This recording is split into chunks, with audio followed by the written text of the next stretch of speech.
നമസ്കാരം, കൊട്ടാരക്കര മീഡിയയിലേക്ക് സ്വാഗതം. പ്രധാന വാർത്തകൾ. 14 മണിക്കൂർ നീണ്ട രക്ഷാപ്രവർത്തനം വിഫലം. കുഴൽക്കിണറിൽ വീണയാൾ മരിച്ചു, ദുരൂഹത ബാക്കി. വന്യമൃഗശല്യം അന്തർ സംസ്ഥാന സഹകരണ ചാർട്ടിൽ ഒപ്പിട്ട് കേരളവും കർണാടകവും. നിർണായക തീരുമാനങ്ങൾ ഇങ്ങനെ. വർക്കല ഫ്ലോട്ടിംഗ് ബ്രിഡ്ജ് അപകടം. സർക്കാർ ഏജൻസികൾക്ക് കൈയൊഴിയാനാകില്ല. DTPC വാദം തള്ളി ടൂറിസം ഡയറക്ടർ.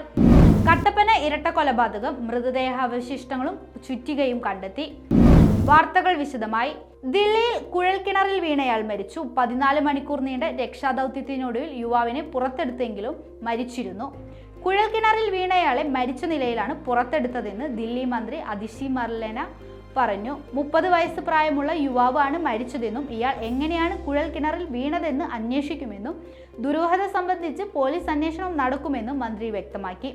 സംഭവത്തിൽ ഉത്തരവാദികളായവർക്കെതിരെ കർശന നടപടി ഉണ്ടാകുമെന്നും ദില്ലിയിൽ തുറന്നു കിടക്കുന്ന കുഴൽക്കിണറുകൾ 48 മണിക്കൂറിനുള്ളിൽ സീൽ ചെയ്യാൻ അടിയന്തര നിർദ്ദേശം നൽകിയെന്നും മന്ത്രി വ്യക്തമാക്കി. അതേസമയം കുഴൽക്കിണറിൽ യുവാവ് വീണ സംഭവത്തിൽ ദുരൂഹത ബാക്കിയാകുകയാണ്.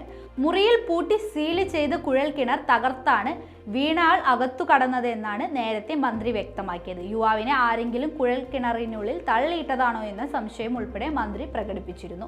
ഇക്കാര്യങ്ങളൊക്കെ പോലീസ് അന്വേഷണത്തിൽ വ്യക്തമാകുമെന്നും അന്വേഷണം പുരോഗമിക്കുകയാണെന്നും മന്ത്രി വ്യക്തമാക്കി. പോസ്റ്റ്മോർട്ടത്തിന് ശേഷം മരണകാരണം ഉൾപ്പെടെ വ്യക്തമാവുകയുള്ളെന്നും പോലീസ് പറഞ്ഞു. മരിച്ചയാളുടെ മറ്റു വിവരങ്ങളും ഇതുവരെ ലഭിച്ചിട്ടില്ല. വന്യമൃഗശല്യം പെരുകിയ സാഹചര്യത്തിൽ കേരളം, കർണാടക, തമിഴ്നാട് സംസ്ഥാനങ്ങളുടെ കോർഡിനേഷൻ യോഗം ബന്ദിപ്പൂരിൽ പൂർത്തിയായി. കർണാടക വനമന്ത്രി ഈശ്വർ ഖണ്ഡ്രെ തുടങ്ങിയവരുടെ നേതൃത്വത്തിലാണ് യോഗം ചേർന്നത്. തമിഴ്നാട്ടിൽ നിന്ന് മുതുമലൈ ഫീൽഡ് ഡയറക്ടർമാരായ മുതിർന്ന വനംവകുപ്പ് ഉദ്യോഗസ്ഥനാണ് എത്തിയത്. വന്യമൃഗശല്യം തടയാൻ ഏതെല്ലാം തലത്തിൽ സഹകരണം സാധ്യമാകുമെന്നാണ് യോഗം പ്രധാനമായും വിലയിരുത്തിയത്. യോഗത്തിൽ വനമൃഗശല്യവുമായി ബന്ധപ്പെട്ട പ്രശ്നങ്ങൾ പരിഹരിക്കുന്നതിനും ഏകോപിപ്പിക്കുന്നതിനുമായി കേരളവും കർണാടകവും തമ്മിൽ അന്തർ സംസ്ഥാന സഹകരണ ചാർട്ടിൽ ഒപ്പിട്ടു. കേരള, കർണാടക വനവകുപ്പ് മന്ത്രിമാരാണ് ചാർട്ടിൽ ഒപ്പിട്ടത്. തമിഴ്നാട്ടിൽ നിന്നുള്ള വനമന്ത്രി M. മതിവേദൻ യോഗത്തിൽ എത്താത്തതിനാൽ ഒപ്പിട്ടിട്ടില്ല. കരാറിന്റെ ഭാഗമായി വനമൃഗശല്യത്തിൽ വേഗത്തിലുള്ള ഇടപെടലിനും ഏകോപനത്തിനുമായി അന്തർ സംസ്ഥാന ഏകോപന സമിതിയും രൂപവൽക്കരിക്കും. വർക്കലയിലെ ഫ്ലോട്ടിംഗ് ബ്രിഡ്ജ് അപകടത്തിൽ സുരക്ഷാ വീഴ്ചയുണ്ടായോ എന്ന് പരിശോധിക്കുമെന്ന് ടൂറിസം ഡയറക്ടർ PB ന്യൂഹ്. സംഭവത്തിൽ സർക്കാർ ഏജൻസികൾക്ക് കൈയൊഴിയാനാകില്ല. പദ്ധതിയുടെ ചുമതല DTPCക്കും അഡ്വഞ്ചർ ടൂറിസം സൊസൈറ്റിക്കുമാണ്.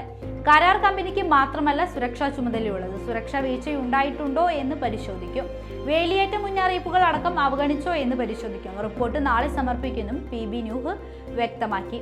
സുരക്ഷാ ചുമതലയും നടത്തിപ്പു കരാർ കമ്പനിയുടെ ഉത്തരവാദിത്തമെന്നായിരുന്നു DTPCയുടെ അഡ്വഞ്ചർ ടൂറിസം സൊസൈറ്റിയുടെയും വാദം. എന്നാൽ ഇക്കാര്യം തള്ളിയപ്പോഴാണ് ടൂറിസം ഡയറക്ടർ രംഗത്തെത്തിയത്. സംഭവത്തിൽ ടൂറിസം ഡയറക്ടറോട് റിപ്പോർട്ട് തേടിയിട്ടുണ്ടെന്നും റിപ്പോർട്ട് കിട്ടുന്നതിനനുസരിച്ച് നടപടിയെടുക്കുമെന്നും ടൂറിസം വകുപ്പ് മന്ത്രി PA മുഹമ്മദ് റിയാസ് പറഞ്ഞു.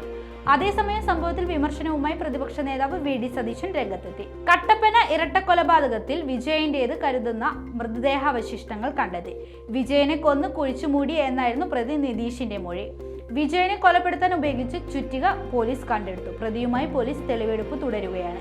കാഞ്ചിയാറിലെ വീടിന്റെ തറ കുഴിച്ചുള്ള പരിശോധനയിലാണ് വിജയന്റെ മൃതദേഹാവശിഷ്ടങ്ങൾ കണ്ടെത്തിയത്. കുഴിയിൽ നിന്ന് തലയോട്ടിയും അസ്ഥികളുടെ ചില ഭാഗങ്ങളുമാണ് കണ്ടെടുത്തത്. ഇത് വിജയന്റേതാണോ എന്ന് സ്ഥിരീകരിക്കണമെങ്കിൽ DNA ടെസ്റ്റ് നടത്തണം. മൃതദേഹത്തിനൊപ്പം ധരിച്ചിരുന്ന വസ്ത്രങ്ങളും പോലീസ് കണ്ടെടുത്തു.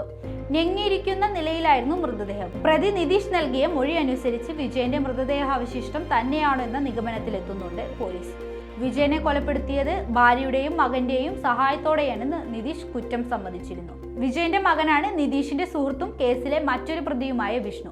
ഇയാളും മാതാവ് സുമയും കേസിലെ പ്രതികളാണ്. നിതീഷ് തന്നെയാണ് നവജാത ശിശുവിനെയും കൊലപ്പെടുത്തിയത്. കൊലപാതക ശേഷം കുഞ്ഞിന്റെ മൃതദേഹം തൊഴുത്തിനുള്ളിൽ കുഴിച്ചു മൂടുകയായിരുന്നു.